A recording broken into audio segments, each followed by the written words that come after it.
Hey everybody. I've had a couple requests to show what the internal workings are of the Colt Rail Gun on the right, and I'm pretty sure the SIG 1911-22, the Colt Rail Gun 22, the Smith & Wesson M&P 22. I think all of them are made by Carl Walther, and the markings and everything else are licensed by the respective companies, SIG, Colt, Smith & Wesson. If you look at the frame stampings on all three models, you'll see that they're made by Carl Walther and licensed by either SIG, Colt, or Smith & Wesson to use the markings. I'm sure that SIG, Colt, and Smith & Wesson have a say in quality control to a certain extent to make sure what they're putting their name on has the requisite quality to it. The internal workings of all three guns are very similar, and I just wanted to do this video so you can see maybe the differences from a regular Colt 1911-45. On the left there is my Colt 1911 World War II A1 45 ACP, the reissue that Colt came out with. If you know the reissues, they came out with a World War I and a World War II version. And you can look up online the differences. I don't want to spend too much time rambling on. So what I'll do, I think, if I can accomplish this feat behind the camera, I'm going to try to take them apart just to show how the internals are different. If you want to take a look at cleaning the Colt Rail Gun, I'll go through kind of what I do to clean it. And I took it out this weekend, the Colt Rail Gun on the right, the 22, and I put about 400 rounds through it, and it actually performed. I didn't have one jam, and that was absolutely shocking to me because last time I fired it, I had a few failure to eject, no failures to fire, which is unusual too because 22s are notorious. You squeeze the trigger and all you hear is a click. You take the round out. You can see a indentation on the back where the firing pin hit it, but it doesn't go off. I think everybody's experienced that. But amazingly, it was a good weekend, and I had absolutely no issues. And I think I put between 300 and 400 rounds of 22 through it. So it may have been luck of the draw, but I'm usually a fan of the cheap Winchester Wildcat 22s. They seem to have always worked pretty well for me. I know other people may have something different to say about that. But what I used this weekend, just because I had two bricks of it, was Remington 22 Thunderbolt, and it ran perfectly through the 22 caliber MP5 that I have in one of my other videos, and it obviously ran perfect through the railgun. And I think I just want to show this on camera. The difference between the Winchester Wildcat and these, if you can see the lead tip on these Remington Thunderbolts, they're very smooth lead, and I'm pretty sure they have a very light lubricant coat on them. And I think that attributed to actually not having a failure to fire or any other issue. So that may be just a tip, but it seemed to run great through the railgun. So I'll now stop talking and actually do something. So I'm going to take this apart. This is the Colt 1911 A1 version, the World War II reissue. And I'm going to do it in my own special way. And I usually don't follow the books on all this stuff. I just do it on my own as I'm comfortable. So it's hard to do this behind camera. So first I'm probably going to do something, and I've already checked this to make sure it's unloaded. Obviously, please do that before you get involved with field stripping anything. So I'm not going to do that for everybody, because I think most of my viewers know safety is first. So if you've never taken apart a 1911, there's a step-by-step process, and I like to start off by taking the pressure off of the recoil spring here, and next step is to actually get the slide stop to the second notch, the small notch, not the notch back here, up here, where it locks the slide, but the second smaller notch. Line that up right, and it's very easy. I mean, I just barely put pressure. You look on the other side, there's the end of the pin right there. And all you do is push up, and it just literally slides right out. Piece of cake. And I'm only saying that because you'll see what happens with the railgun when I get to that. So after that, slide comes right off. And you have the frame. I'll put that here. Got your recoil spring. That right here. Slide stop. And then you've got your barrel, the barrel lug. If I can, oh, of course, I forgot the actual barrel lug. You want to take this out, or else the barrel will not come out. And then what you do is slide it forward out of the frame. There's the slide and the lug. So there are the basic pieces of the 1911. You know, you can obviously go into the trigger and all that kind of stuff and hammer spring, but you know, this is just basic takedown right there. Now the fun part, the Colt Rail Gun. This is where it becomes a bit of a beast. As you can see, my magazine is quite dirtied up at the top, and this one, since I didn't show you before on the 1911, but it's all clear. There's nothing in there. So with this one, I'm going to follow a similar type thing. I'm going to first release the tension by pressing down, sliding and holding on, because obviously this is under tension.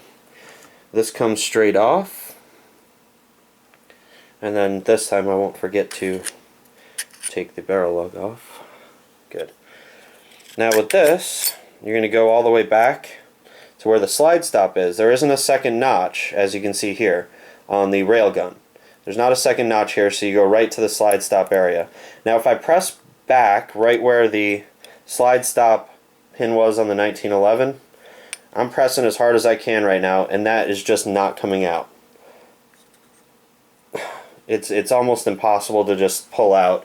I don't know if you know, it's just my model, maybe the spring that's holding it in place is too tight, or whether this is on everybody's Colt Rail Gun, but it's a beast. And the way I've gotten it out, believe it or not, is either you can take it, go on the reverse side and tap it out, put, you know, some cloth here, make sure you don't damage anything, and tap it out, or you can actually get right underneath here, and you can see I've actually marked up the frame a little bit right here, because it's the only way I can do it, and I'm not that afraid. I mean, it's not a cheap gun. I think I bought it for about $400 or so.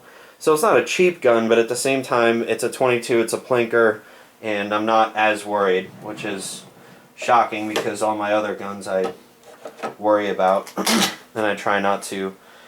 I take a lot of pride in them, and I try not to get them marked up at all. But with this one, I'm not, I don't know why, I'm just not as worried. I bought this as a hardcore 22 plinker that I would shoot to death. So I'm going to try to do this without scratching it, but I want to get underneath and just jimmy it up. Hopefully that's still in frame. There it goes. So what you can see holds this is a spring right here, and it's under a lot of tension. It actually pushes up. The slide stop pushes up on this, and this is pushing straight back down on it. So once that's off, you got to go all the way back with it, and this is different than the 1911 as well. Lift up, slide forward, and there's a guide rod in here too. Goes over the hump. There's the guide rod, and as you can see, there's a big difference here. There's the guide rod and the slide. So on the right, you have all those pieces for the Colt Rail Gun, and on the left you have an actual 1911. So let me just see if I can get the pieces here in order. I'll lug, separate out the different pieces, those can stay down there. The barrel for the 1911 is obviously separate, and there you go. So on this Colt Rail Gun, just like the SIG 1911 22 and the Smith & Wesson M&P 22, barrel is attached to the frame. Obviously on a 1911, barrel is separate. And with the 1911 22, you also have this guide rod that comes out. And as you can tell, the slide stop pin functions a lot differently in a 1911 45 than it does in the Colt Rail Gun. So there's the internals on the railgun, and it actually is pretty easy to clean, since you can easily run patches through this end, or you can even run them through this end. You just got to be a little more careful, because you have the ejector right here, but it's pretty dirty. And what I'll do to clean this is basically soak this in Ballistol, let it sit for about 10 minutes or so. I'll also soak the slide in Ballistol. It's pretty nasty up in there, and that's usually pure silver, looking beautifully clean, and so is the internal here where the firing pin is. Trying to focus and get some light in there, but it's really dirty, and that's usually just beautifully clean. I think probably this is pretty much perfectly clean and smooth, because I haven't fired this in a long time since I cleaned it. So that's basically the internals of the Colt Rail Gun. Hopefully this helped anybody, or warned anybody not to mess around with trying to pull that slide stop out and scratch up the frame on your Colt Rail Gun, which I did the first time when I tried to take it apart and couldn't get that pin out. And since then, try to do what I can to protect it, but at the same time, this is my weekly plinker, and it's been actually a really good investment for $400. To shoot 300-400 rounds. That's not bad, and not have major issues or really annoying issues with a semi-auto 22. So I can't say enough about that, honestly. So hopefully you enjoyed this, and or were annoyed by it and want to post, "Oh my God, how could you scratch the frame of a Colt 1911 22 railgun?" Either way, I accept that criticism. So feel free to post comments, discuss, tell me I'm crazy, or say you like the video. Either one. Talk to you later. Thanks. I'm back again after taking a break to clean the Colt Rail Gun 22, and as you can see to the right, that's the pile of Q-tips and how dirty they are after firing 300-400 rounds of 22 long rifle.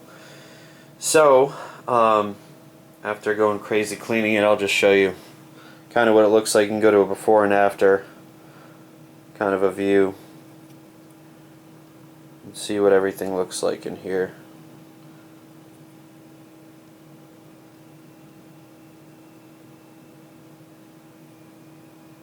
That's the slide, and here's the frame.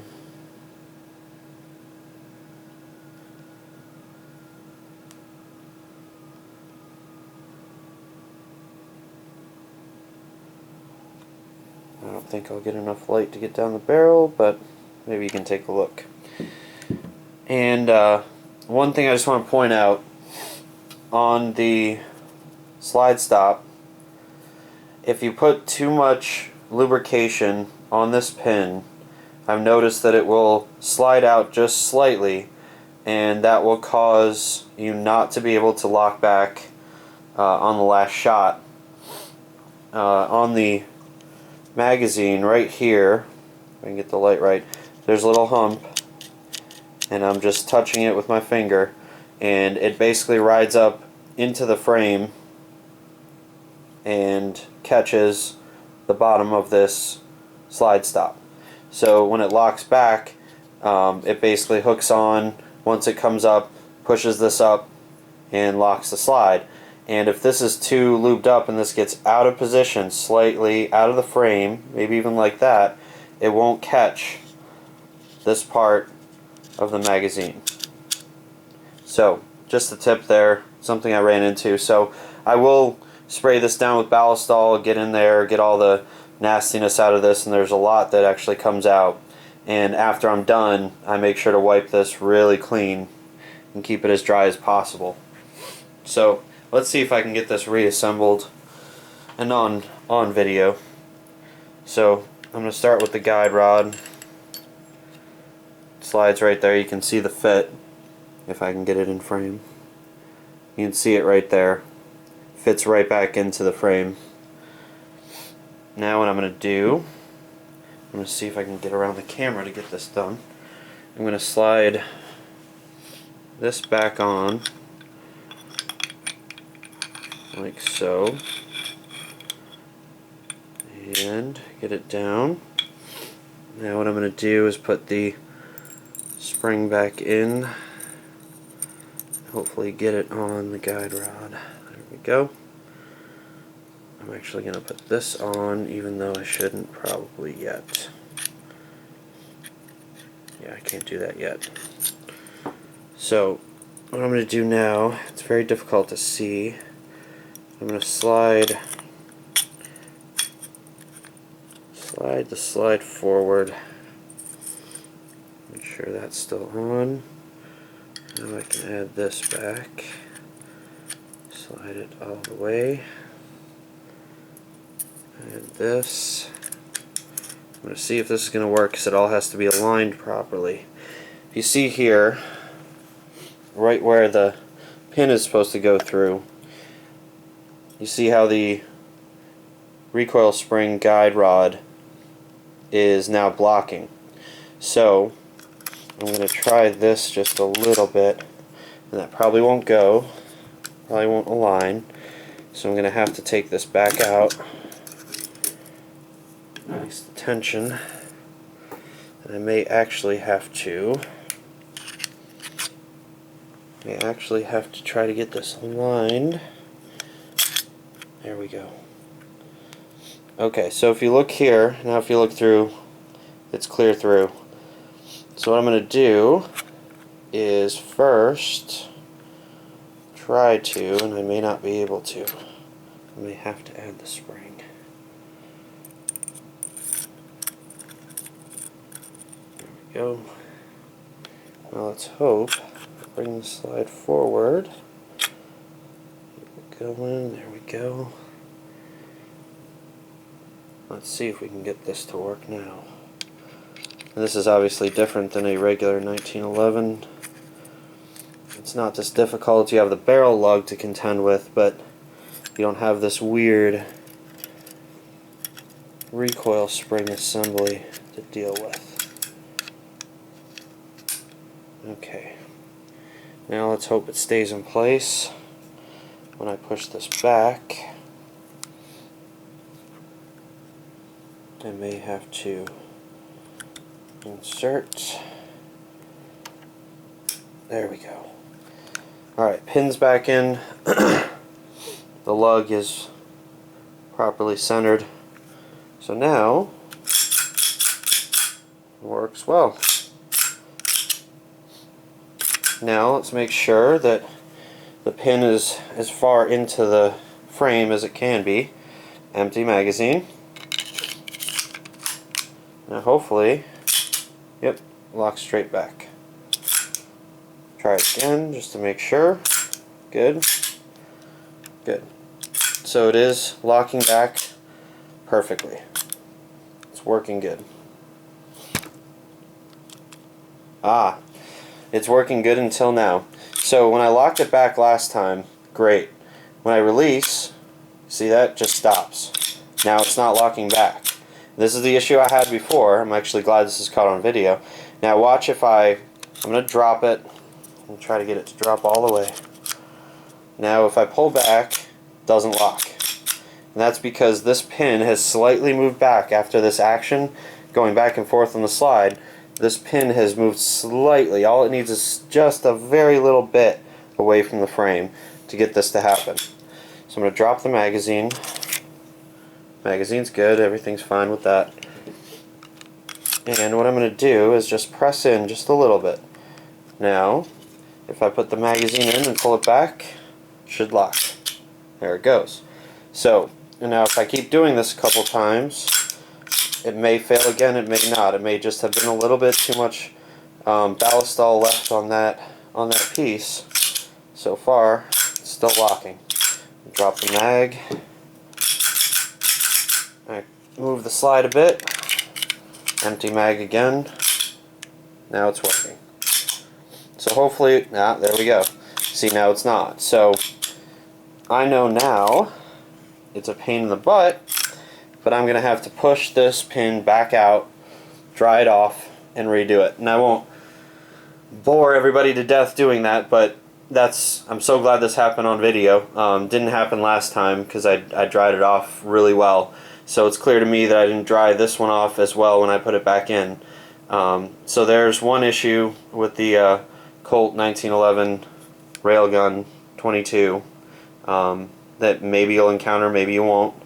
And I'll get it fixed and continue shooting it. So, hope you like the videos. Thanks.